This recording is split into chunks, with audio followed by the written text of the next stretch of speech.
guys, Kris with Kris Construction here. We're with Mr. Josh, Mr. Cody here, and we're on yet another one of our builds. Josh, what are we building today, man? Today we're doing a church, actually, and this is the big boy here. This is also got approved through insurance, just like any residential house we do as well. That is awesome, man. I tell you what, guys, I know there's a lot of competition out there. You're seeing a ton of advertisement about this roofer can do this and this roofer can do that, but guess what, guys?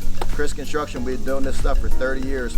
We're the company that trusts. Geez, we're doing a church. God even trusts us. That's what we're building today. Not only are we building a church today, Josh, what are you doing for the guys today? Oh, you know what? We got a computer guy as well, just like our homeowners, and I mean, we're doing a whole grill out here. We just did finish the burgers, we did the hot dogs, we got some chicken and pork as well, and jalapenos. They love it. Man, I'll tell you what, I'm getting hungry now. Hey guys, listen, you hear from us all the time. Click the link below, give a shout, 410-638-1803. Let us come out, we'll do a free roof inspection, see if you qualify for a roof. If you do, Josh or Cody will walk you through the process. Have a great day.